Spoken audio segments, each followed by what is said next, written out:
30 ఏళ్ళు ఒంటరి ప్రయాణం ఎందుకు చేయాల్సి వచ్చిందమ్మా? నేను ఒక డైవర్సిని. 13 ఏళ్ళకే నాకు పెళ్ళయింది. ఈ లాస్ట్ టైం చెప్పినట్టు 60 ఏళ్ళ ఆడదానిలో అమ్మతనాన్ని చూడలేని మృగాలు ఉన్నాయి ఈ దేశంలో.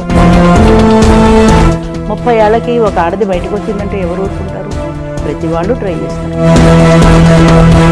పురుషుడికి ఒక న్యాయం, స్త్రీకి ఒక న్యాయం ఎందుకు జరుగుతుంది? 70 ఏళ్ళు వచ్చిన పురుషుడు రెండో పెళ్లి మూడో పెళ్లి చేసుకుంటూనే ఉన్నాడు. రెండో పెళ్లి మూడో పెళ్లి చేసుకున్న మగవాళ్ళు ఎంతోమంది ఉన్నారు. కానీ 25 ఏళ్ల వయసులోనే భర్తను పోగొట్టుకుని రకరకాల అవమానాలను ఎదుర్కొంటూ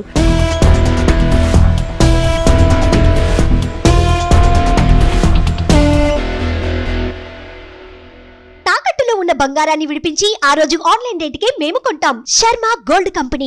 అమ్మ నమస్తే. నమస్తే జయ. అమ్మ ఎలా ఉన్నారు? బాగున్నానమ్మా. చాలా రోజుల నుంచి అనుకుంటున్నానమ్మా, అనుకోని కారణాల వల్ల నేను చేయలేకపోయాను. ఈరోజు నాకు ఈ అవకాశం దొరికింది. మీరు కూడా నాకు టైం ఇచ్చారు, చాలా సంతోషం.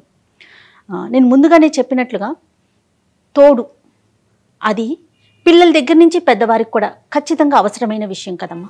ఈవెన్ పిల్లలైనా కూడా మనం ఒకరు కాదు ఇద్దరు కావాలని చెప్తాం. సరే, అనుకోని కారణాల వల్ల లేకపోతే దానికి మనం ఏం చేయలేము, అంతే కదా. బట్ పెద్దవాళ్ళ విషయానికి వస్తే ఒక చక్కని ఆలోచన. ఇది సమాజం ఒప్పుకుంటుందా ఒప్పుకోదా, వారు ఎలా తీసుకుంటారు అనేది పక్కన పెడితే మీకు వచ్చిన ఈ ఆలోచన నిజంగా అభినందించదగ్గ విషయం అమ్మ. అసలు ఎలా వచ్చింది మీకు ఆలోచన? తోడు నీడ ఫౌండేషన్ ఎలా వచ్చింది? ఈ ఆర్గనైజేషన్ ఎలా పుట్టింది? ఎప్పుడు కూడా ఒక రివల్యూషనరీ ఐడియా రావాలంటే లోపల నుంచి ఒక ఫైర్ పుట్టాలంటే వాళ్ళ జీవితంలో వాళ్ళు ఫేస్ చేసినటువంటి అనుభవాలు, వాళ్ళు ఎదుర్కొన్నటువంటి బాధాకరమైనటువంటి సంఘటనలు వాళ్ళలో ఒక ఫైర్ని సృష్టిస్తాయి తెలియకుండానే. అంటే వాళ్ళ జీవితంలో పోరాటం, సొసైటీతో పోరాటం, బంధువులతో పోరాటం, ఈ పోరాటం చేసి చేసి చేసి చేసి వాళ్ళకు ఒక ధైర్యం వస్తుంది, ఒక మొండితనం వస్తుంది. దాంతో ఒక రివల్యూషనరీ కార్యక్రమం మొదలు పెడతారు. అది పూర్వం దురాచారాలు కానివ్వండి, వితంతు వివాహాలు కానివ్వండి, బాల్య వివాహాల మీద యుద్ధం కానివ్వండి, ఇవన్నీ ఇంచుమించుగా అలా వచ్చినవి. అదేవిధంగా 33 సంవత్సరాల నా ఒంటరి జీవితం కూడా ఈ ఫైర్కి మూల కారణమైంది. సమాజంలో చూస్తున్న కొద్దీ పురుషుడికి ఒక న్యాయం, స్త్రీకి ఒక న్యాయం ఎందుకు జరుగుతుంది? 70 ఏళ్ళు వచ్చిన పురుషుడు రెండో పెళ్లి మూడో పెళ్లి చేసుకుంటూనే ఉన్నాడు.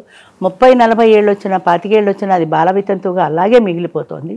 దానికి అవకాశం ఉందా లేదా? ఎందుకు ఉండకూడదు? ఎందుకు ఉండకూడదు అంటే మనం చూసేది మెయిన్లీ సోషల్ స్టిగ్మా. అవునమ్మా. చాలా వరకు 190% అదే. ప్రజలందరూ ఏమనుకుంటారు, బంధువులు ఏమంటారు, ముందు వాళ్ళ అమ్మా నాన్నే తిడతారు. నీకు ఈ వయసులో ఏం రోగం, నీకు ఇంతే ఉంది, నీ జీవితంలో వైధవ్యమే రాసిపెట్టి ఉంది, నీకు ఒంటరి జీవితమే ఉంది, నువ్వు భరించాల్సిందే, ఇలా అణగదొక్కుంటూ వచ్చారు. అందులో నువ్వు పిల్లలుంటే ఇంకా అసలు ఆ ప్రశ్నే రాదు. ఆమెకు కూడా ఆలోచనలు రావు. ఎందుకంటే పిల్లల బాధ్యత అనేది ఒకటి ఉంటుంది కాబట్టి తన కాన్సన్ట్రేషన్ అంతా పిల్లల మీదే ఉంటుంది. కానీ ఒక 50 సంవత్సరాలు వచ్చేటికి పిల్లలు సెటిల్ అయిపోతారు. అవునమ్మా. వాళ్ళ ఉద్యోగాలకి వాళ్ళ జీవితాల్లో సెటిల్ చేసుకుని వెళ్ళిపోతారు. అప్పుడు ఈమె ఒంటరిగా మిగిలిపోతుంది. కుటుంబం అంటే ఏంటి? భార్య, అతను కానీ ఆమె కానీ. అయితే అతనికి సమాజం అవకాశం ఇచ్చింది మళ్ళీ పెళ్లి చేసుకోవడానికి. 2 పిల్లలు ఉండని, 3 పిల్లలు ఉండని, నా పిల్లల్ని పెంచాలి కదా అంటాడు, మళ్ళీ పెళ్లి చేసుకుంటాడు. రెండో పెళ్లి మూడో పెళ్లి చేసుకున్న మగవాళ్ళు ఎంతోమంది ఉన్నారు. కానీ 25 ఏళ్ల వయసులోనే భర్తను పోగొట్టుకుని రకరకాల అవమానాలను ఎదుర్కొంటూ, రకరకాల అవహేళనలను ఎదుర్కొంటూ, ఒకరికి ఎదురు రావడానికి వీల్లేదు, ఒక శుభకార్యంలో తను పార్టిసిపేట్ చేయడానికి వీల్లేదు. ఇన్ని రకాలైనటువంటి నువ్వు వితంతువి, నువ్వు ఎదురు రాకూడదు, నువ్వు చూస్తేనే మహాపాపం, పొద్దున్నే నీ లేవగానే నీ ముఖం చూడకూడదు, ఇలాంటి ఎన్ని అవహేళనలు అనుభవించి ఉంటారు, ఎంత టార్చర్ పడి ఉంటారు ఆడవాళ్ళు. 60 ఏళ్ళు దాటిన మనిషి తన భార్యని కోల్పోతే నెలలోపు తిరిగి పెళ్లి చేసుకోవటానికి అందరూ యాక్సెప్ట్ చేస్తారు. అయ్యో ఆయన ఎవరు చూసుకుంటారు, పిల్లలిద్దరు వెళ్ళిపోయారు కదా అని ఒక సానుభూతి, ఆ కార్నర్ అనేది డెవలప్. అదే ఆడదానికి, అదే ఆడ మనిషికి ఇంకా కూడా ఎందుకు మనం చూడలేకపోతున్నాం? ఎందుకు లేదు అంటే తరతరాలుగా నరనరాలుగా మనలో జీర్ణించుకుపోయినటువంటి ఛాందస భావాలు. అంటే ఇది పాపము, మళ్ళీ పెళ్ళి తప్పు, స్త్రీ చేయకూడదు, దానికి ఈ అవకాశం లేదు, వాడికేంటి మగ మహారాజు మళ్ళీ చేసుకుంటాడు, ఎన్ని పెళ్ళిళ్ళైనా చేసుకుంటాడు అన్న సాంప్రదాయం మనకి మొదటి నుంచి అలాగ ఉగ్గుపాలతో నోరు పోసారు. దానివల్ల మన మనసులో కూడా జీర్ణించుకుపోయింది, ఇది తప్పు, వాడు పరపురుషుడే, మళ్ళీ పెళ్లి చేసుకున్నా వాడు పరపురుషుడే, వాడితో కలిసి జీవించడం నేరం అన్న భావన వీళ్ళల్లో సోషల్ స్టిగ్మా పాతుకుపోయింది. దాని నుంచి వాళ్ళు బయటికి రావాలంటే ఎంత కష్టం అవుతుంది. వాళ్ళ మనసులో తప్పనిసరిగా ఒక తోడు కావాలని ఉంటుంది ఖచ్చితంగా, ఇది ఎవ్వరూ కాదనిలే నిజం. ఇది ఎంతమంది లేదు కాదు అని చెప్పినా కూడా వాళ్ళ మనసును వాళ్ళు మోసం చేసుకుంటున్నారు తప్ప అది అబద్ధం. సృష్టిలో తోడు లేకుండా మనిషి ఎవ్వరూ ఉండలేరు, ఎవరి వల్ల. ఒకసారి మీ గురించి తెలుసుకోవచ్చా? 30 ఏళ్ళు ఒంటరి ప్రయాణం ఎందుకు చేయాల్సి వచ్చిందమ్మా? జరిగిన సంఘటన ఏదన్నా ఉంటే మాతో షేర్ చేయండి. నేను ఒక డైవర్సీని. 13 ఏళ్ళకే నాకు పెళ్ళయింది. అంటే ఆ రోజుల్లో బాల్య వివాహాలు ఉండేవి. నేను ఇంకా హై స్కూల్లో చదువుకుంటున్నా. 13 సంవత్సరాల పెళ్ళి. 13 సంవత్సరాలు అంటే అసలు మానసికంగా శారీరకంగా కూడా పరిణితి చెందని వయసు అది. అసలు పెళ్ళి అంటే ఏమిటి, జీవితం అంటే ఏమిటో తెలియని వయసు. ఏదో కొత్త లంగా వస్తుంది, కొత్త చీర వస్తుంది అని ఆనందించినట్టుగా ఆ వయసులో చుట్టాలందరూ వస్తారు, పప్పన్నం తింటామా, ఆనందంగా ఆడుకుంటామా అని తప్ప ప్రపంచం ఏమిటో తెలియని టైంలో పెళ్లి చేసుకున్న తర్వాత 3 పిల్లల తల్లిగా 30 సంవత్సరాలకి నేను రోడ్డు మీదకి వచ్చాను, ఒంటరి మహిళగా. అప్పుడు నా తల్లిదండ్రులు నన్ను ఆదుకున్నారు. SSLCతో ఆగిపోయిన చదువుని వాళ్ళు మళ్ళీ తిరిగి చదువుకోమని నాకు ధైర్యం చెప్పారు. స్వగ్రామం ఎక్కడమ్మా? చెప్పాలంటే ఆకువీడు, వెస్ట్ గోదావరి. ఓకే. పుట్టింది వెస్ట్ గోదావరి, అదే చెప్తాను నేను. పుట్టింది వెస్ట్ గోదావరి అయినా నేను మనిషిగా పెరిగింది ఈస్ట్ గోదావరి. ఎందుకంటే నేను చదువుకొని ఒక ఉద్యోగంలో స్థిరపడి 25 సంవత్సరాలు ఒక టీచర్గా ఉద్యోగం చేసినప్పుడు నేను సమాజం నుంచి చాలా పాఠాలు ఎదుర్కొన్నాను, చాలా వివక్ష ఎదుర్కొన్నాను, చాలా రకాల సమస్యలను ఎదుర్కొన్నాను. నాకు జీవితం నేర్పిన పాఠాలు ఏమైనా ఉంటే అదే. నేను ఎప్పుడు చెప్తాను, మనకు జీవితం అనే పాఠశాలలో అనుభవాలే ఉపాధ్యాయులని. ఒక్కొక్క ఎక్స్పీరియన్స్ ఒక్కొక్క పాఠ నేర్పింది నాకు. లెర్నింగ్ బై డూయింగ్ అని చెప్తారు BEdలో. అలాగా అది నేర్చుకుంటూ అది సాధించుకుంటూ ఒక్కొక్కడిగే ముందుకు వేయటంలో నాకు నేనే ధైర్యం తెచ్చుకున్నాను. నాకు నేనే మాటలు వింటే అర్థమవుతుంది ఎన్ని అవమానాలు ఎన్ని ఎదుర్కొని ఉంటారు. ఆ రోజుల్లో సపోర్ట్ అంటే మీకు ఈ ఆలోచన అప్పుడు మీకు కలగలేదు? లేదు. రెండో ఇష్యూకి వెళ్ళాలి, రెండో పెళ్లి లేదు, అసలు ఆలోచన లేదు. ఎందుకంటే పిల్లలు చిన్నపిల్లలు. ఆఖరి అమ్మాయికి 7 సంవత్సరాలు. మీరు సగటు మహిళలాగానే ఆలోచించారు. అంతే కదా. అరే 13 సంవత్సరాల వయసులో పెళ్లి చేసుకుని నేను ఒక పురాతన ఛాందస భావాలు ఉన్న బ్రాహ్మణ కుటుంబంలో పుట్టిన వ్యక్తిని. అలాంటి వ్యక్తిని వాళ్ళ ఇంత రివల్యూషనరీ ఐడియాకు రావాలంటే మనసులో ఎంత సంఘర్షణ కలిగి ఉంటుంది. ఆ రోజుల్లో ఇలా పిల్లలు పుట్టిన తర్వాత పూజలు, వ్రతాలు, నోములు ఇవి తప్ప అసలు వేరే ప్రపంచమే తెలియదు నాకు. ఒక చెక్కు రాయడం రాదు, ఎప్పుడు చెప్తాను నేను అదే. ఒక చెక్కు రాయడం రాదు, ఒక మనిషితో మాట్లాడటం రాదు. అది ఐఎమ్ ఎన్ ఇంట్రోవర్ట్. లోపల బాధపడమే కానీ బయటకు ఎక్స్ప్రెస్ చేయడం రాదు. అలాంటి మనిషిని సమాజంలో మనం ఎదిరించడం మొదలుపెట్టి నా పిల్లల్ని పోషించుకునే ఆ పరిణితిలో ఈ పరిశ్రమలో ఈ నడిచి ముందుకు వెళ్ళటం. అంటే ఒంటరి మహిళ పిల్లల్ని పెంచుకోవటంలో కావచ్చు, తన కాళ్ళ మీద తను నిలబడేటప్పుడు సమాజం నుంచి ఎన్నో ప్రశ్నలు, ఎన్నో మాటలు, చాలా యుద్ధం చేయాల్సి వస్తుంది కదా. అలాంటి ఘటనలు ఏమన్నా ఉన్నాయా? చాలా సందర్భాల్లో ఉన్నాయి, చాలా ఉన్నాయి. అయితే నాకు ఒకే ఒక అదృష్టం ఏంటంటే నా పేరెంట్స్ నాకు రక్షణగా నిలబడ్డారు. వాళ్ళు నా ప్రక్కన ఉన్నారు కాబట్టి నేను కొంతవరకే పోరాటం చేయగలిగాను. ఒంటరి వాళ్ళు ఇంకా చాలా హెరాస్మెంట్లు అనుభవించారు సొసైటీలో. పేరెంట్స్ ఉన్నారు కాబట్టి నాకు ఒక రక్షణ ఉండేది. అమ్మో ఈవిడ ఏదైనా అంటే వాళ్ళు వస్తారేమో, వాళ్ళు యుద్ధం చేస్తారేమో అనే ఒక భయం ఉండేది. కానీ ఎప్పుడైతే మనం గడప దాటి బయటికి వెళ్ళామో, ఈ లాస్ట్ టైం చెప్పినట్టు 60 ఏళ్ళ ఆడదానిలో అమ్మతనాన్ని చూడలేని మృగాళ్ళు ఉన్న ఈ దేశంలో 30 ఏళ్ళకి ఒక ఆడది బయటకు వచ్చిందంటే ఎవరు ఊరుకుంటారు? ప్రతి వాళ్ళు ట్రై చేస్తారు తప్పనిసరిగా. అయితే అందులోంచి నాకున్న ఒక ప్లస్ పాయింట్ ఏంటంటే ప్రతివాడు మన కోసం వాడు ట్రై చేస్తున్నాడు, నన్ను నేను రక్షించుకోవాలి అన్న భావనలో ఒక పెద్ద పిల్లగా వాళ్ళ మీద పడి ముందుగానే పడిపోయి నాకు తెలియకుండా నా చుట్టూ నేను ఒక సర్కిల్ ఏర్పరచుకున్నా. అది నాకే తెలియదు. అంటే ఎవరైనా నాతో మాట్లాడాలంటే కొట్టేస్తానేమో అని భయపడేటంత ఉగ్రంగా. మీరన్నారు చూడండి మీ మాట కటువుగా వస్తుంది. అందులోనే వాడు మామూలుగా మాట్లాడితే నేను మామూలుగా మాట్లాడితే వాడు తిన్నగా ఉండడు, ఏదో ఒకటి మాట్లాడతాడు. అంచేత అలా కాకుండా ముందే నేను గట్టిగా మాట్లాడితే వాడు కంట్రోల్ అవుతాడు. 30 సంవత్సరాలు మీరు ఒంటరి ప్రయాణం చేస్తున్నారు దాదాపుగా. అవును. మీ అవమానాలే దీనికి ఒక కారణమైంది, పునాది కొంతవరకు నా అవమానాలే కాకుండా సమాజంలో నేను బయటపడిన తర్వాత నాలాంటి ఒంటరి మహిళల్ని చాలా మందిని చూశాను. ఇప్పుడు నేను స్కూల్లో పనిచేసేటప్పుడు నాతో పాటు ఉన్న సింగిల్స్, ఒక అన్మ్యారీడ్ ఉంది, ఒక ఆమె విడో ఉంది. ఈ అన్మ్యారీడ్ పిల్లలు లేరు, ఆమె ఒంటరితనంతో బాధపడితే, ఈ మ్యారీడ్కి పిల్లలు ఉన్నారు, ఈ పిల్లల్ని పెద్ద చేసుకునే క్రమంలో ఆవిడ బాధపడేది. సో ఇలా నాకు తెలియకుండానే నాలాంటి ఒంటరిలో నా మనసు వెతుక్కుంటూ వచ్చింది కాబట్టి వాళ్ళిద్దరూ నాకు దొరికారు. మేము ముగ్గురం కలిసి చాలా ఫ్రెండ్లీగా ఉండేవాళ్ళం. మేము కలిసి సినిమాలకు వెళ్ళినా, కలిసి షికార్లు వెళ్ళినా, కలిసి టూర్లు వెళ్ళినా, అదే ఈ తోడు నెడలో నేను పెట్టిన టూర్ ప్రోగ్రామ్స్ అవన్నీ కూడా. అంచేత ఒంటరి మనిషి ఒంటరిగా ఉండే బదులు ఇంకొక మనిషి తోడు, అది ఆడమగా అనవసరం, ఇంకొక మనిషి తోడుంటే కంఫర్టబుల్గా లైఫ్ ఉంటుంది, నీకు ఒక షేరింగ్ ఉంటుంది, నాకు వీళ్ళు ఉన్నారనే ఒక భరోసా ఉంటుంది. దీనివల్ల మనకి స్ట్రెస్ తగ్గుతుంది. ఏదైనా నా మనసు బాగాలేదనుకోండి, సినిమా పదం రా అంటే వస్తుంది. ఏదైనా బర్త్డే వచ్చిందనుకోండి, ఏడ్చుకుంటూ కూర్చొని ఎవరు మనీ గ్రీట్ చేస్తారు, ఎవరు కేక్ కట్ చేస్తారు, ఎవరు కనీసం తల మీద నూనె పెట్టి తలంటి పోస్తారు, ఎవరు లేరు కదా. ఇలా బాధపడే బదులు వాళ్ళిద్దరూ నా దగ్గరికి వచ్చేవారు. ఇవాళ మనం కేక్ కట్ చేసుకుందాం, ఇవాళ మనం సినిమాకి వెళ్దాం, ఇవాళ హోటల్కి లంచ్కి వెళ్దాం. అలా అందరం కలిసి ఉండడంలో ఈ ఒంటరితనం అనే బాధను పోగొట్టుకోగలిగాను. అయితే అలా నడిచిపోయిన తర్వాత పిల్లలు ఉన్నారు కాబట్టి, నాకు చిన్న పిల్లలు కాబట్టి, వాళ్ళు ఆ పిల్లల ధ్యాసలో నేను ఒంటరినన్న భావన నాకు ఎక్కువ రాలేదు.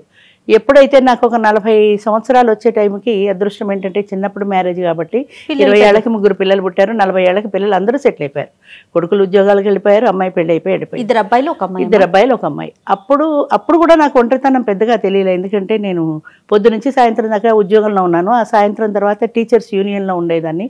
ఇలా ఏదో ఒక పనిలో రాత్రి 8 వరకు బిజీగా తిరిగేదాన్ని. అదంతా అయిపోయాక ఇంటికి వచ్చి భోంచేసి పడుకుంటే పెద్ద ఒంటరితనం అనిపించాల.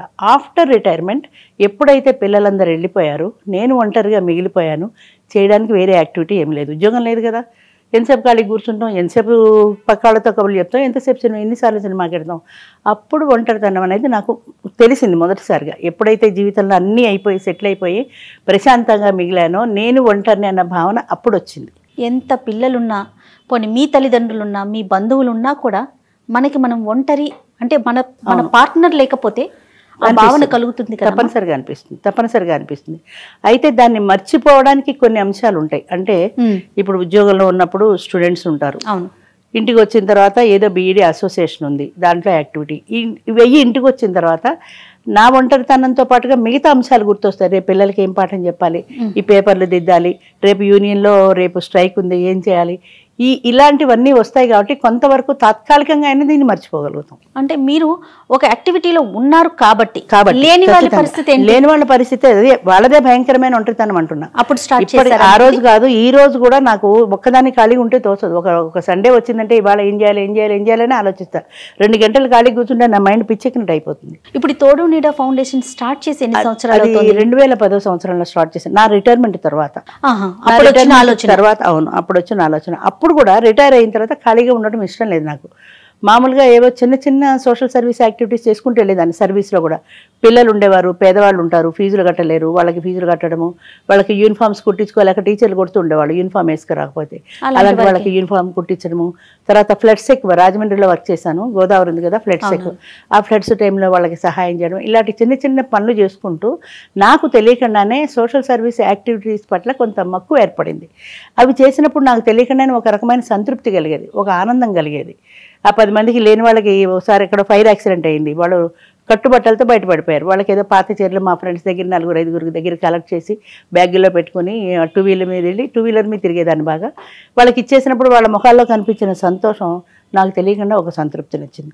సో నాకేమనిపించిందంటే కష్టంలో ఉన్న వాళ్ళని ఆదుకుంటే మనకు ఒక సంతోషం కలుగుతుంది, ఒక సంతృప్తి కలుగుతుంది, ఒక సహాయం చేసిన ఫీలింగ్ కలుగుతుంది. అలా అటువైపుకి అట్రాక్ట్ అవుతూ మొదలుపెట్టాను. ఎప్పుడైతే ఖాళీ వచ్చిందో, ఎప్పుడైతే రిటైర్ అయ్యానో, అప్పుడు మనం ఏదైనా ఒక సోషల్ సర్వీస్ యాక్టివిటీ చేస్తే బాగుంటుందని మన ఈనాడు పేపర్లో వసుంధరలో వస్తుంటాయి చాలామంది సర్వీస్ చేసే వాళ్ళ పరిచయాలు. అట్లా అవన్నీ తీసి ఒక ఆల్బంలో పేపర్ కటింగ్ ఏది బాగుంటుంది అని చూడడంలో ఈనాడు పుస్తకంలో అనుకుంటాను మురిసెను వివాహ బంధం అని ఒక ఆర్టికల్ వచ్చింది. అందులో బాగా వృద్ధులైనటువంటి 2 వ్యక్తులకు పెళ్ళైన ఫోటో, ఆ ఫోటో నన్ను చాలా బాగా ఆకట్టుకుంది. పంచె కట్టుకుని పాతకాలంలో ఒక 70 ఏళ్ల వృద్ధుడు, అచ్చమైన బ్రాహ్మణ గోచి పోసి చీర కట్టుకుని పెద్ద బొట్టు పెట్టుకుని కడియాలు గజ్జలు పెట్టుకుని పాతకాలపు సాంప్రదాయంలో ఒక లేడీ. అది చూసినప్పుడు నాకు ఆలోచన వచ్చింది, ఇలాంటి కార్యక్రమం చేస్తే బాగుంటుందని. ఆ కథలో ఏంటంటే వీళ్ళిద్దరి పిల్లలు ఫారిన్లో ఉన్నారు, ఆమె కొడుకు ఈయన కూతురు ఫారిన్లో ఉన్నారు. వీకెండ్స్లో తెలుగు వాళ్ళు కలుసుకుంటారు. అట్లా కలుసుకున్నప్పుడు వాళ్ళిద్దరూ మాట్లాడుకుని ఇలా వీళ్ళిద్దరూ విడివిడిగా ఉంటున్నారు, వీళ్ళిద్దరికీ కలిపి పెళ్లి చేస్తే ఒక చోట ఒకరికొకరు సపోర్ట్గా ఉంటారు కదా అనిపించింది. అనుకోవడమే తరువుగా వాళ్ళు ఇండియా వచ్చేసి వాళ్ళిద్దరిని ఒప్పించి వాళ్ళిద్దరికీ పెళ్లి చేశారు. అది గోల్డెన్ ఓల్డేజ్ హోమ్ అనుకుంటా దాని పేరు, ఇప్పటికీ ఉంది హైదరాబాద్లో.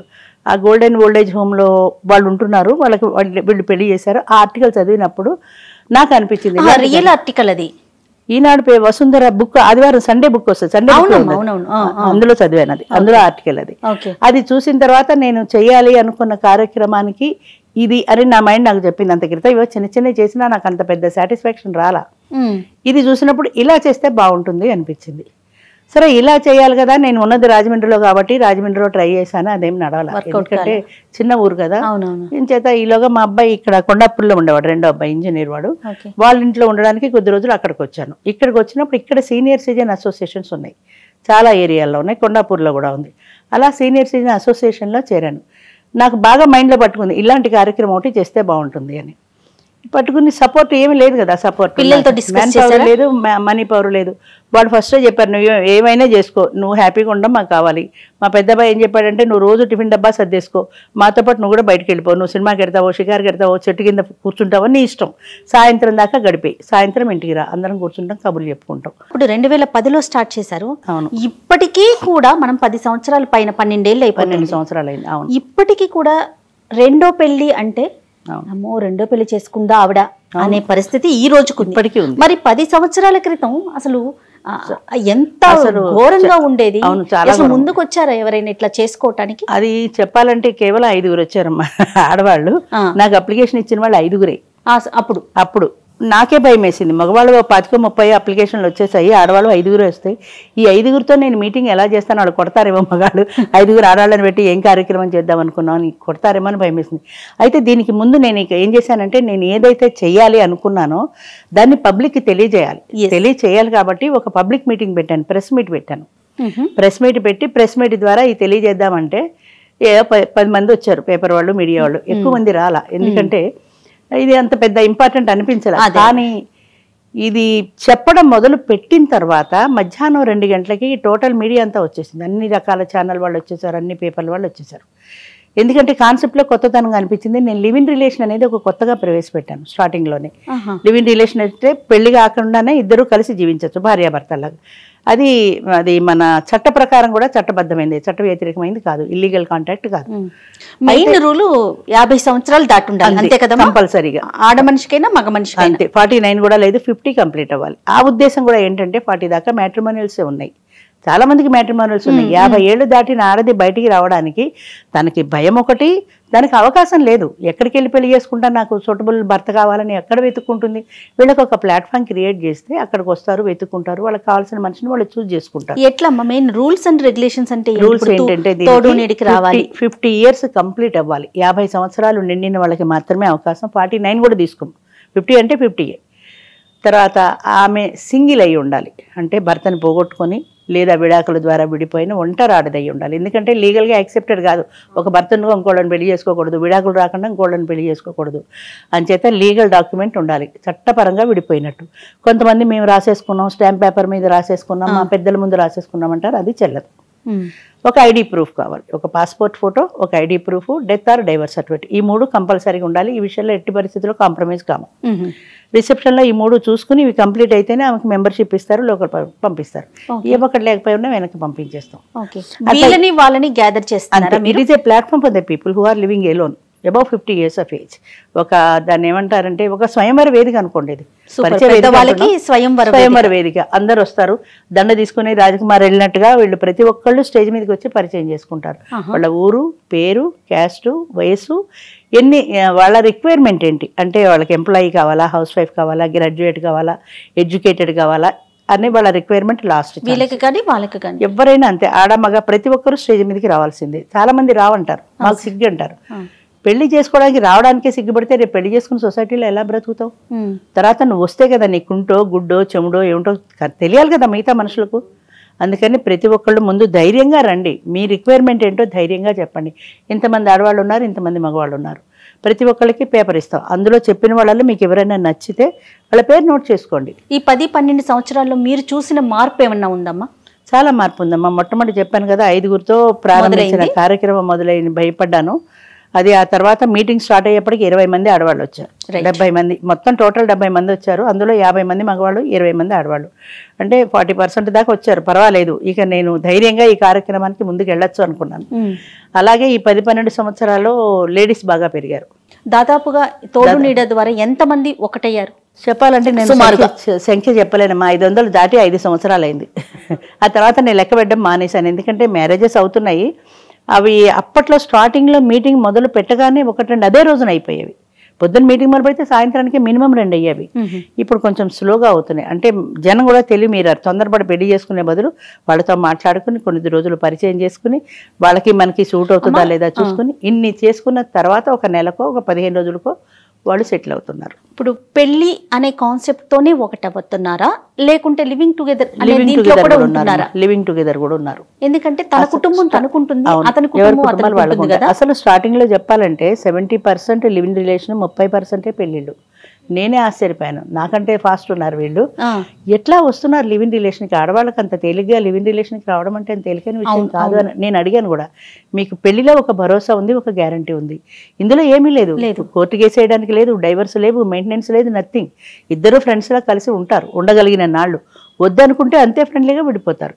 ఇప్పుడు మీకు పెళ్లిలో ఒక భరోసా ఉంది, నాకు మెయింటెనెన్స్ కావాలి, నాకు ఆస్తి కావాలి, నాకు ప్రాపర్టీ కావాలని అడగగలుగుతారు. మెయిన్ ఆర్థిక సంబంధమైన విషయాల్లో ఇద్దరికి కూడా హక్కులు ఉంటాయి, కానీ ఇక్కడ ఏమీ లేవు. తర్వాత ఒక 50 సంవత్సరాలంటే ఆయన ఒక జీవితాన్ని చూసుంటారు, ఆవిడ ఒక జీవితాన్ని అనుభవించుంటారు. వీళ్ళ తాలూకు పిల్లలు, మనవళ్ళు, మనవరాలు, కుటుంబం ఉంటుంది కదా. దాన్ని ఎదిరించి ముందుకొచ్చి చేసుకోవటం అంటే అభినందించాల్సిన విషయం కదా. అవును. అయితే ఇంకొక ప్లస్ పాయింట్ ఏంటంటే స్టార్టింగ్ లో చాలా వ్యతిరేకత ఉండేది, పిల్లలు యాక్సెప్ట్ చేసేవాళ్ళు కాదు. లివింగ్ రిలేషన్ పెట్టిన కారణం కూడా అదే. ఎందుకంటే మెయిన్ ప్రాపర్టీ ఇష్యూ. పిల్లలు ఏ కారణం చెప్పినా నా తల్లి బదులు ఇంకొక తల్లి వస్తుందా అని, తండ్రి బదులు ఇంకొక తండ్రి వస్తాడని ఏం చెప్పినా కూడా బాగా ధనవంతుల దాంట్లో వచ్చేది ప్రాపర్టీ ఇష్యూ. ఎందుకంటే పెళ్లి చేసుకుంటే లీగల్గా ఆమెకు కూడా ఒక షేర్ ఉంటుంది, ఆ షేర్ పోవడం ఇష్టం లేదు. రెండోది కొంత ఇన్సెక్యూరిటీ ఫీలింగ్. సింగిల్ పేరెంట్ ఉన్న వాళ్ళకి ఆవిడ వస్తే కొత్తగా వచ్చిన ఆవిడ మాతో కలవనిస్తుందా, మమ్మల్ని దూరం చేస్తుందా, సవితల్లి మమ్మల్ని కలుపుకుంటుందా లేదా, ఇలాంటి భయాలు కూడా కొన్ని ఉంటాయి. వీటితో పాటు ప్రాపర్టీ షేర్ కూడా ఉంటుంది. ఈ ప్రాపర్టీ అనేది ఇద్దరి మధ్యన లేకపోతే కొంతమంది పిల్లలు యాక్సెప్ట్ చేస్తారు. ఏదో వాళ్ళ పాటలు వాళ్ళు పడతారులే, చివరి రోజుల్లో మనం చూడక్కర్లేదు, ఆవిడ చూసుకుంటుంది కదా, మనకి ఏంటి బాధ, మన బర్త్డేని తగ్గింది కదా అనుకునే వాళ్ళు ఉంటారు. లేదా ఆయన సింగిల్గా ఉన్నాడు, పాపం ఆయనకో తోడు ఉంటే ఆయన దారిన ఆయన ఉంటాడు కదా అని అర్థం చేసుకున్న వాళ్ళు ఉంటారు. ప్రాపర్టీ మనకు నష్టం లేనప్పుడు ఎట్లా పోతే మనకి అని ఆలోచించే వాళ్ళు ఉంటారు. కారణం ఏదైనా లివింగ్ రిలేషన్లో ప్రాపర్టీ షేర్ ఆమెకి ఎప్పుడైతే లేదో చాలా మంది పిల్లలు ఒప్పుకునే పరిస్థితి వచ్చింది, అవకాశం. అందుచేత నేను లివింగ్ రిలేషన్ కూడా పెట్టాను. ఎందుకంటే ఇంకొకటి కూడా మీరు చెప్పినట్టు వీళ్ళ జీవితం వేరు, వాళ్ళ జీవితం వేరు. ఈ ఇద్దరు కుటుంబాలు వేరు, వేరు వాతావరణంలో ఉన్నవాళ్ళు. వాళ్ళిద్దరూ కలిసి ఒక చోట కలిసి జీవించగలరో లేదో కూడా మనకి తెలియదు, చెప్పలేము. వాళ్ళు ఒకవేళ జీవించలేకపోతే మళ్ళీ కొట్టుకుంటూ తిట్టుకుంటూ జీవితం అంతా ఎందుకు, అంతే స్పీడ్గా వద్దనుకుంటే ఫ్రెండ్లీగా విడిపోతారు. బాబు నీకు నాకు సూట్ కాదు, నా జీవితం నాది, నీ జీవితం మీదని. నేను మొట్టమొదటి అడిగినప్పుడు కూడా వాళ్ళు అదే చెప్పారు, మీరు మాకు ఒక అవకాశం ఇచ్చారమ్మా, మేము ప్రయత్నం చేస్తాం, కలిసి ఉండగలమా, ఫ్రెండ్స్ లాగా జీవితం అంతా ఉంటాం. కలిసి ఉండలేమనుకో, నా బతుకింతే, నా ఒంటరితనమే నాకు రాసి పెట్టిందని వెనక్కి వెళ్ళిపోయి ప్రశాంతంగా బతుకుతాం. కొట్టుకుంటూ తిట్టుకుంటూ జీవితం ఎందుకు. తర్వాత ఇక్కడ ప్రధానంగా వచ్చే కొన్ని ప్రశ్నలు ఏంటి అంటే, ఆస్తి విషయాలు ఒకటి మనం డిస్కస్ చేసుకున్నాం.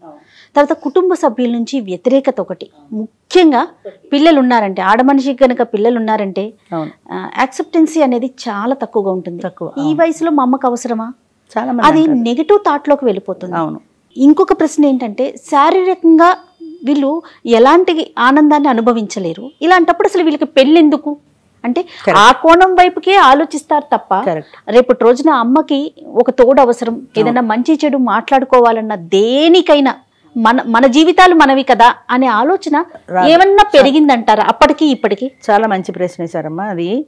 అది కొంతమందికి అనుభవిస్తే తెలుస్తుంది, అంటే స్వానుభవంతో అర్థమవుతుంది. ఇప్పుడు పురిటి నొప్పులు ఇలా ఉంటాయి అని ఊహించడం వేరు, అనుభవించడం వేరు. కొంతమంది ఊహించి మాత్రమే బాధపడతారు, కొంతమంది తెలియదు కూడా ఏమంత పెద్ద బాధలే అనుకుంటారు. ఆ పెయిన్ అనుభవించిన వాళ్ళకి అది బాగా తెలుస్తుంది. యంగ్ జనరేషన్లో 50+ వాళ్ళ గురించి వాళ్ళకి పెద్దగా తెలియదు, ఒంటరితనం ఏంటో తెలియదు. 25 ఏళ్ల వయసులో ఒంటరితనం అనుభవించడం తేలికమ్మా. ఎందుకంటే పుస్తకాలు చదువుతారు, టీవీలు చూస్తారు, సినిమా చూస్తారు, ఏదో ఒక మనసు మళ్లించుకోగలుగుతారు. 50+ వచ్చిన తర్వాత 60s ఎస్పెషల్లీ 60 ఏళ్ళు దాటిన తర్వాత వీళ్ళకి సినిమాల మీద పెద్ద ఇంట్రెస్ట్ ఉండదు. అంటే కొన్ని ఇంట్రెస్ట్లు తగ్గిపోతూ ఉంటాయి. పుస్తకాలు చదివే పెద్ద ఇంట్రెస్ట్ ఉండదు, ఏదో ఒక తిండి మీద ఉండదు, ఆహారం మీద ఉండదు కదా, అలంకరణ మీద ఉండదు. కొత్త చీరలు, కొత్త నగలు అంటే విపరీతమైన ఇష్టం ఉంటుంది 25-30 ఏళ్ల వయసులో.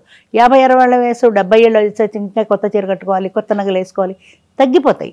అవి తగ్గిపోతున్న కొద్దీ వీళ్ళ ఒంటరితనం కూడా పెరుగుతూ వస్తుంది. ఇవి తగ్గుతున్నాయి కాబట్టి ఇది పెరుగుతుంది. ఇది లేనప్పుడు ఏంటంటే దీంతో బ్యాలెన్స్ చేసుకుంటూ వచ్చారు. హోటల్కి వెళ్ళి, సినిమాలకు వెళ్ళి, షికార్లకు వెళ్ళి బ్యాలెన్స్ చేశారు. ఇప్పుడు ఆ టైం అంతా మిగిలిపోయింది, మిగిలిపోవడంతో ఒంటరితనం మిగిలిపోతుంది. దానివల్ల డిప్రెషన్ వస్తుంది, స్ట్రెస్ వస్తుంది. మాకు ఒక మెంబర్ ఉంది, ఆమెకి ఎప్పుడు 300-400 ఉంటుంది బీపీ, ఇది షుగర్. స్ట్రెస్ వల్ల ఏమి లేదు, ఆమెకు వేరే సమస్య లేదు, కానీ ఒంటరితనం అనే ఒక దానివల్ల విపరీతమైన స్ట్రెస్. శ్రీహరి గారు, సినిమా యాక్టర్ శ్రీహరి గారు ఇంటర్వ్యూ చేశారు. ఆయనకు 72 ఏళ్ల వయసులో పెళ్లి చేసుకున్నాడు. ఆయన 62 ఏళ్ల స్త్రీని, చౌదరీస్ వాళ్ళు. ఆయనకి పెళ్లికి ముందు విపరీతమైన డ్రింక్ అలవాటు ఉండేది. ఆయన భార్య పోయింది, ఒంటరితనంతో రాత్రి కాదు పగలు కూడా తాగడం మొదలెట్టాడు. పగలు రాత్రి తాగేవాడు. ఈమెను పెళ్లి చేసుకున్న తర్వాత ఏదో ఇద్దరు కలిసి ఉంటున్నారు. ఆయన ఎప్పట్లాగే డ్రింక్ చేస్తున్నాడు. ఆమె కూడా ఏం అభ్యంతరం పెట్టలేదు, ఆయనకు అలవాటు కాబట్టి. కొన్ని రోజుల తర్వాత ఒక రోజున ఒక పండగ రోజు ఆవిడ తలస్నానం చేసి పట్టుచీర కట్టుకొని పూలు పెట్టుకొని ఇంట్లో ఏదో అటు ఇటు తిరుగుతుంటే ఈయనకి అనిపించింది, నా నట్టింట్లో లక్ష్మీదేవిలా కలకలాడుతూ తిరుగుతోంది. ఆమె ఒకప్పుడు విడో, ఈయన పెళ్లి చేసుకున్నాడు. బొట్టు పెట్టుకుని ముత్తైదుగా మళ్ళీ ఆ ముత్తైదుతనాన్ని అనుభవిస్తోంది ఆవిడ. నాకేదైనా జరిగితే ఈమె పరిస్థితి ఏంటి? మళ్ళీ అదే వైధవ్యం వస్తుంది. నన్ను నమ్మి నా ఇంటికి వచ్చిన స్త్రీకి ఇలాంటి పరిస్థితి రాకూడదు అన్న ఒక భావన ఆయన మైండ్లో వచ్చింది. మీరు నమ్మండి మానండి, ఆ రోజు నుంచి ఆయన ఈ రోజు వరకు మందు ముట్టలేదు. డాక్టర్స్ కూడా చెప్తారు ఆల్ ఆఫ్ ఏ సడన్ మానకూడదు, స్లోగా మానాలి అని. ఆయనకు అసలు మళ్ళీ టెంప్టేషన్ కూడా రాలేదుట. నేను అడిగాను, జనరల్గా డ్రింక్ మానడం అంత తేలికైన విషయం కాదు, ఆల్ ఆఫ్ ఏ సడన్ మీరు ఎలా మానగలిగారు, మీకేం ప్రాబ్లం రాలేదా? నాకేం ప్రాబ్లం రాలేదమ్మా, బాటిల్ ఎదురుగుండా పెట్టినా కూడా నేను టెంప్ట్ గాను. నా పాత ఫ్రెండ్స్ నన్ను పిలుస్తుంటారు అప్పుడప్పుడు, మరీ బలవంతం చేస్తే పెడతాను కానీ తాగను, అంతగా అయితే కూల్ డ్రింక్ తాగుతాను. అసలు మైండ్లో ఆ థాట్ వచ్చాక నాకు ఏదో సినిమాలో ప్రేమ్ నగర్లో వాణిశ్రీ కనిపించినట్టు ఆయనకి గ్లాసులో ఆవిడ కనపడుతుందో ఏంటో. అద్భుతమైన కథలండి, ఒక్కొక్కళ్ళ కథ నిజంగా ఒక్కొక్క కథగా చెప్పచ్చు. పిల్లల నుంచి వ్యతిరేకత తగ్గిందా? ఎందుకంటున్నానంటే నేను పిల్లలు ఇప్పుడు ఆమె కూడా ఆమె పిల్లలు ఒప్పుకోలేదు. 50 ఏళ్ళు అనేసరికి ఖచ్చితంగా పిల్లలు మనవాళ్ళు ఉంటారు. ఇప్పుడు ప్రస్తుతం మేము ఫేస్ చేస్తున్న ప్రాబ్లం కూడా అది. పిల్లలతో చాలా ప్రాబ్లం ఉంది. చాలా మంది పిల్లలు ఇప్పుడు మారారు, ముందుకు వస్తున్నారు, కానీ ఇంకా అక్కడక్కడ పిల్లలతో ప్రాబ్లం కూడా ఉంది. ఇప్పుడు ఈమె కూతురు కూడా ఒప్పుకోలేదు ఈ పెళ్లికి. మా పరువు ఏం పోతుంది, మా పరువు అంతా పోతుంది, 10 మంది అడుగుతారు, సిగ్గు చేయటం ఏదో అంది. ఈమె పిల్లని వ్యతిరేకించి బయటకు వచ్చేసింది. నువ్వు పెళ్లి చేసుకుంటే నాకు గుమ్మం దొక్కదండి, పిల్లని వ్యతిరేకించి బయటకు వచ్చేసింది. బయట వచ్చేసి పెళ్లి చేసుకుని ఆయనతో కలిసి ఉండిపోయిన తర్వాత 1-2 సంవత్సరాలకి ఆ అమ్మాయి రియలైజ్ అయ్యి మళ్ళీ వచ్చింది తల్లి దగ్గరికి. ఎలాంటి ఆలోచన? పిల్లలే పెళ్లి చేసుకుని వాళ్ళ కాపురాలు చేసుకుంటున్నప్పుడు ఈవిడికి అవసరమా? ముఖ్యంగా ఆవిడ వైపే టర్న్ అవుతుంది అనిపిస్తుంది. ఇంకొక విషయం నేను చెప్పాను, అదే అనుకున్నామే 2 సంవత్సరాల తర్వాత మారి మళ్ళీ తల్లితో కలిసిపోయింది. ఇప్పుడు వాళ్ళ ఫ్యామిలీ చాలా హ్యాపీగా ఉన్నారు. ఈ ఆలోచన శారీరకంగా కూడా లేనప్పుడు వాళ్ళు అనుకునేది ఏంటంటే, పెద్ద పొరపాటు ఎక్కడొస్తుందంటే అమ్మా, ఈ ఫిజికల్ నీడ్ అనుకునేది ఒకటి. ఈ పెళ్ళి అనేది అసలు నా ఉద్దేశంలో it is not only for sex. Sex అనేది జీవితంలో it is only A part and parts of their life. పిల్లలు పుట్టడానికి, కుటుంబం పెద్దదవడానికి, వంశం పెద్దదవడానికి, పిల్లలు కలగడానికి, వాళ్ళ బాండింగ్ పెరగడానికి, ఇద్దరి మధ్యన ఒక ఎఫెక్షన్ పెరిగి ఈ కుటుంబం నుంచి నెక్స్ట్ జనరేషన్ అందించడానికి ఇది ఒక అవకాశం మాత్రమే. కానీ సెక్స్ ఒకటే జీవితం కాదు. జీవితంలో ప్రేమ ఉంది, ఎఫెక్షన్ ఉంది, బాండింగ్ ఉంది, రెస్పాన్సిబిలిటీ ఉంది. ఇవన్నీ ఇద్దరు కలిసి వచ్చిన సమస్యల్ని ఫేస్ చేయడంలో ఎంత దగ్గర అవుతారు మానసికంగా. ఒక సమస్య వచ్చినప్పుడు ఇద్దరు కలిసి ఫేస్ చేస్తారు దాన్ని. ఆయనకి అనారోగ్యం వచ్చింది అనుకో, మీకు పర్వాలేదు నేను ఉన్నానంటుంది. లేదా ఒక అప్పో సప్పో చేశారు, ఇంట్లో జాగ్రత్తగా పొదుపు చేద్దామని ఆవిడ భరోసా ఇస్తుంది, ఉన్నంతలో పొదుపు చేస్తుంది. వాళ్ళ బాండింగ్ దగ్గర అవుతుంది. ఒక స్పర్శ. మన హెల్పేజ్ ఇండియా వాళ్ళు హగ్ అని ఒక కార్యక్రమం పెట్టారు. అదేంటంటే, ముసలి వాళ్ళు ఎవరైనా కనపడితే బాగున్నారా తాతగారు అని దూరం నుంచి పలకరించడం కాదు, ఆయన చెయ్యి పట్టుకో ఆప్యాయంగా, ఆయన హగ్ చేసుకో, బాగున్నారా తాతగారు అని. అంటే స్కిన్ టు స్కిన్ టచ్ ద్వారా ఈ ఈ భరోసా, ఒక మానసికమైనటువంటి సంతృప్తి. ఇంతెందుకు, చిన్న పిల్లలు ఉన్నారు ఏడుస్తుంటారు, మీరు ఎత్తుకుని హగ్ చేసుకోండి, వెంటనే వాళ్ళు ఏడుస్తారు. ఏంటి ఆ డిఫరెన్స్? ఒక ఇన్సెక్యూరిటీ ఫీలింగ్, ఏడుస్తున్నప్పుడు ఇలా కాళ్ళు చేతులు కదిలించుకుంటూ ఏడుస్తారు. ఎప్పుడైతే మీరు గుండెలు హత్తుకున్నారో ఇలా అల్లుకుపోయి ఏడుపు మానేస్తారు. ఆ హగ్లో వాళ్ళకి, ఆ స్పర్శలో ఒక మానసికమైన భరోసా. అలాగే వృద్ధులు కూడా, ఒక భార్య భర్త బంధువులు ఎవరో చనిపోయి ఏడుస్తున్నారు అనుకో, ఏడవకండి, మీరు దూరం నుంచి అల్లుకొని మీరు ఏడవకండి అని భరోసా ఇవ్వటం మీరు. ఆ స్కిన్ టు స్కిన్ టచ్లో వాళ్ళకి ఆ భరోసా వస్తుంది. అదేవిధంగా ఒంటరితనంలో కూడా ఏదైనా బాధపడుతున్నప్పుడు నీకు నేనున్నాను అనే ఒక భార్య కానీ భర్త కానీ ఒకరికొకరు భరోసా. ఆఖరి దశలో, ముఖ్యంగా చెప్పాలంటే ఆఖరి దశలో చావు బతుకుల మధ్య కొట్లాడుతున్న మనిషి గాజు కళ్ళతో నిర్వేదంగా, నిస్తేజంగా తన మంచం చుట్టూ చూసినప్పుడు, తన మంచం చుట్టూ తన వాళ్ళు, తన భార్య, తన పిల్లలు, లేదా తన భర్త, తన పిల్లలు, తన ఆత్మీయులు అందరూ ఉన్నప్పుడు ఆ ఫేస్లో ఒక చిన్న సంతృప్తి, ఒక మెరుపులా మెరుస్తుంది. మీరు ఎప్పుడైనా అబ్జర్వ్ చేయండి ఎవరినైనా, లేదా కథల్లో చూడండి. ఎందుకని? నా వాళ్ళందరూ నా చుట్టూ ఉన్నారు అన్న ఒక సంతృప్తి. అందరూ ఎవరైనా ఒకరు రాకపోతే ఆ గాజుకోళ్ళు ఆ వ్యక్తి కోసం వెతుక్కుంటాయి. మనకి వాళ్ళకి మాట చెప్పలేకపోవచ్చు, కానీ ఆ కళ్ళు వెతుకుతే కళ్ళు చెప్తాయి మనకి, వెతుకుతున్నారు, పలానా వాళ్ళు లేరు, వాళ్ళ కోసం వెతుకుతున్నారని. ఆ టైంలో వాళ్ళు బాధపడుతుంటే ఆ పక్కన ఉన్న వాళ్ళు నీకేం పర్వాలేదు డాక్టర్ గారు చెప్పారు తగ్గిపోతుంది బాధపడకు అని చేతిలో చెయ్యేసి మాట్లాడినప్పుడు ఆ చేతిలో ఈ చెయ్యి వేసిన ఆ స్పర్శ ద్వారా వాళ్ళకి ఎంతో సాంత్వన దొరుకుతుంది. సైంటిఫిక్గా కూడా ప్రూవ్ అయిన విషయం ఇది. ఈ సాంత్వన అనేది ప్రతి మనిషికి చాలా అవసరం. పసిబిడ్డ పాలు తాగే పసిబిడ్డ నుంచి మృత్యుతో పోరాడే వృద్ధుల వరకు కూడా ఈ సాంత్వన అనేది చాలా అవసరం. చాలా అద్భుతమైన కార్యక్రమం అంచేత ఎస్పెషల్లీ ఈ లోన్లీనెస్తో ఫీల్ అయ్యే వాళ్ళకి ఆ రకమైన సాంత్వన అవసరం. ఇప్పుడు 50 ఏళ్ళు వచ్చి నీకు ఎందుకు నువ్వేమైనా పిల్లల్ని కంటావని అడుగుతారే, పిల్లలు ఒకటే కాదు, దాని ద్వారా వాళ్ళిద్దరూ మానసికంగా దగ్గర అయ్యేందుకు ఒక ప్రక్రియ అంతే. ఇది అమ్మ తోడు నీడ ఫౌండేషన్. ఇప్పుడు మన ఈ కార్యక్రమం చూసి ఎవరైనా కూడా మీతో మాట్లాడాలి, ఈ బంధంలోకి వెళ్ళాలి అనుకునే వాళ్ళు ఏం చేయాలమ్మా? ఎట్లా మిమ్మల్ని ఎలా కాంటాక్ట్ కావాలి? నిజంగా చెప్పాలంటే అది నాకు మీ మీడియా ఇచ్చిన సపోర్ట్. ఎందుకంటే నాకు మ్యాన్ పవర్ లేదు, మనీ పవర్ లేదు, నాకు ఒక క్లర్క్ ఒక అసిస్టెంట్ కూడా లేరు. కాల్స్ అటెండ్ అవ్వడం దగ్గర నుంచి కార్యక్రమం చేసే వరకు అన్నీ నేనే, ఆల్ ఇన్ వన్. అయితే ఇందులో నా బాధను అర్థం చేసుకున్న వాళ్ళు, నా ఒంటరి పోరాటాన్ని అర్థం చేసుకున్న మా మెంబర్సే కొంతమంది నాకు సపోర్ట్గా ఉంటారు. ఆ కార్యక్రమం చేసే రోజున ఒక హాల్ బుక్ చేయాలన్నా ఒక రిసెప్షన్ కౌంటర్ పెడతాం. మా వాళ్ళలోనే ఒక 10 మంది రిసెప్షన్ కౌంటర్లో కూర్చుంటారు. ఇవన్నీ స్క్రూటినీ చేస్తారు. వాళ్ళకి కావాల్సిన ఈ మెంబర్షిప్ రసీదులు అవన్నీ ఇస్తారు. ఈ కార్యక్రమం చేయడానికి మాకు మేమే, అందుకే అన్నాను self empowered and welfare aged అని. దేనికైనా మాకు మేమే. సో డైరెక్ట్గా మీకు కాల్ చేయటమేనా? అంతే, డైరెక్ట్గా ఈ ప్రోగ్రామ్ కూడా మీ మీడియా ద్వారానే ఇప్పుడు మీకు ఫోన్ చేస్తారు ఎవరో ఒకరు, నా నెంబర్ తీసుకుంటారు, లేదా ఆర్టికల్ పేపర్లో వస్తుంది, అందులో కింద వాళ్ళ నెంబర్ ఇస్తారు, ఆ నెంబర్ చూసి ఫోన్ చేస్తారు. అన్నిటికీ మించి హెల్పేజ్లో రాజేష్ అనే ఒక కురవాడు పనిచేసేవాడు. ఆ అబ్బాయి గురించి నేను ప్రతి దాంట్లో చెప్తాను. ఎందుకంటే ఆ అబ్బాయి సహకారం లేకపోతే, ఆ అబ్బాయి సపోర్టే లేకపోతే నేను ఇవాళ ఈ స్థాయిలో మీ ముందు నిలబడి ఉండేదాన్ని కాదు. నాకు ఏమీ తెలియకుండా కార్యక్రమం చేయాలనే ఆలోచన తప్ప దాన్ని ఎలా చేయాలో ప్రాక్టికల్గా నాకు ఎక్స్పీరియన్స్ లేదు. అబ్బాయి హెల్పేజ్ ఇండియా అంటే సీనియర్ సిటిజన్స్కి ఎన్జిఓ, అది అందులో పనిచేసేవాడు కాబట్టి సీనియర్ సిటిజన్స్తో డీల్ చేస్తున్నాడు కాబట్టి ఆ అబ్బాయికి తెలిసి, అమ్మ మీరు ఇలా అన్ని అసోసియేషన్స్ తిరిగితే కాదు, మీరు దీన్ని ఒక సంస్థగా రిజిస్టర్ చేసుకోండి, మీరు సొంతంగా మీ ఆలోచన ఎలా కావాలనుకుంటున్నారో మీరు అలా చేయండి అని చెప్తే, నాకు ఎలా చేయాలో కూడా తెలియదంటే అప్పుడు ఆ అబ్బాయి అప్లై చేసి దానికి తోడున్న పేరు పెట్టి దాన్ని రిజిస్టర్ చేయించి ఆ రిజిస్టర్ పేపర్ తెచ్చి నా చేతిలో పెట్టాడు. ఆ రోజు నుంచి ఈ రోజు వరకు నాకు ఉన్న సపోర్ట్ ఏమైనా ఉంటే ఆ అబ్బాయి ఒక్కడే. 50 సంవత్సరాలు దాటి ఒంటరిగా ఉన్న మహిళలకి పురుషులకి మీరిచ్చే సలహా ఏంటి? మీరేం చెప్తారు తోడు నీడ ద్వారా? ఇది మీకు జీవితంలో నేను పెద్దవాళ్ళకి చెప్పేది ఏంటంటే, ముందు మీరు పిల్లలతో సంప్రదించుకోండి, తర్వాత రండి. అంతేగాని పిల్లలకు చెప్పకుండా దొంగతనంగా వచ్చేసి ఇక్కడ ఎవరితోటో సెటిల్ చేసుకుని అప్పుడు పిల్లలకు చెప్పి పిల్లలు వద్దనగానే ఇది మానేస్తారు. మీకు ధైర్యం ఉంటే రండి, ధైర్యం లేకపోతే రాకండి. ధైర్యం, మీరు సమాజాన్ని ఎదిరించగల ధైర్యం, మీ పిల్లల్ని ఎదిరించగల ధైర్యం ఉంటే రండి. వాళ్ళని కన్విన్స్ చేయడానికి ప్రయత్నం చేయండి. అయినా సరే వాళ్ళు కాదంటే ఇది నా జీవితం అనుకుంటే ముందుకు రండి.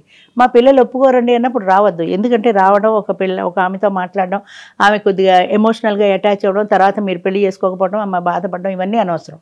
జీవితం మీది, దాన్ని మంచిగానో చెడ్డగానో నడుపుకునే బాధ్యత మీది. దాన్ని ఎలా నడుపుకుంటారో అది మీ చేతుల్లో ఉంది, మీరు నిర్ణయించుకోండి. కావాలంటే ఎప్పుడైనా సరే నన్ను కాంటాక్ట్ చేయొచ్చు. నా నెంబర్ మీకు ఇక్కడ డిస్ప్లేలో ఇస్తారు, మీరు కాంటాక్ట్ చేయొచ్చు. మొన్నే 3 రోజుల కిందట గల్ఫ్ కంట్రీ నుంచి ఎవరో 3 లేడీస్ ఫోన్ చేశారు యూట్యూబ్లో ఈ కార్యక్రమాలు చూసి, మేము రావాలనుకుంటున్నాము దానికి అని. అంచేత ఎవరైనా సరే ఎప్పుడైనా సరే నన్ను కాంటాక్ట్ చేయొచ్చు. మరీ అర్ధరాత్రి 12ంటికి మాత్రం కాంటాక్ట్ చేయదు, నా విన్నపం అది. మరీ రాత్రిళ్ళు ఫోన్ చేసేస్తున్నారు, అది కష్టం అవుతుంది. అంచేత మీరు ధైర్యంగా ముందడుగు వేయండి. దేనికైనా సరే పెళ్ళే చేసుకోండి అని నేను చెప్పట్లేదు, అది కూడా చెప్తున్నాను. కేవలం పెళ్ళి ఒకటే జీవిత జయం కాదు. కమ్యూనిటీ లివింగ్ ఉంది, డే కేర్ సెంటర్ ఉంది, వీటిల్లో ఫాలో అవ్వచ్చు. లేదా మీ ఒంటరితనాన్ని పోగొట్టుకోవడానికి మీరే 4 మనుషులు కలుపుకొని ఒక గ్రూప్ యాక్టివిటీ చేసుకోండి. ఎలా అయినా ఉండండి, 2 ఆడాళ్ళు ఉండండి, 2 మగాళ్ళు ఉండండి, 1 ఆడ మగ ఉండండి. దుర్భరమైన ఒంటరి జీవితాన్ని అనుభవించద్దు, అదొక్కటే నేను కోరుకునేది. ఎలా ఉంటే సంతోషంగా ఉంటుంది మీకు మీరు నిర్ణయం చేసుకోండి. ధైర్యంగా ఉండాలి, అది ఉండాలి. అది ఉంటేనే మిగతావన్నీ వస్తాయి. అంచేత ధైర్యంగా ఉండండి. పరిష్కారం మీరు వెతుక్కోండి. పరిష్కారం ప్రతి సమస్యకి ఉంటుంది, దానికి 4-5 పరిష్కారాలు ఉంటాయి. కానీ ఆ పరిష్కారాలు మీకు ఏది సూట్ అవుతుందో చూసుకోండి, అది అప్లై చేసుకోండి. మీకు నేనున్నాను, ఏ రకమైన సమస్య వచ్చినా మీకు సొల్యూషన్ చెప్పడానికి నేనున్నాను. కాకపోతే మీరు ఆ సొల్యూషన్ ఫాలో అవ్వాలి, మీకు మీరే వెతుక్కోగలరు. ఎవరికైనా కావాల్సింది ధైర్యం అమ్మ. ఇంత పెరిగిదాన్ని నేనే ధైర్యంగా నిలబడి 70 ఏళ్ళకి మాట్లాడగలుగుతున్నాను మీతో. ఈ ధైర్యం నాకు ఎక్కడి నుంచి వచ్చింది? జీవితం నేర్పింది. అంచేత మీరు కూడా అలాగే ధైర్యంగా నిలబడితే జీవితం ఎన్నైనా పాఠాలు నేర్పుతుంది. ఒంటరి పోరాటం కన్నా కూడా అంతే కదమ్మా. అంతే కదా, మీకు 10 మంది ఉన్నారు మీ తోడుగా అంటే మీరు ఎంతైనా పోరాటం చేయగలుగుతారు. ఆ ధైర్యాన్ని మించిన ఆస్తి లేదు మనకి ఈ వయసులో. అంతే. థ్యాంక్ యూ సో మచ్ అమ్మా. నమస్తే. థ్యాంక్ యూ వెరీ మచ్ అమ్మా. ఉంటాను.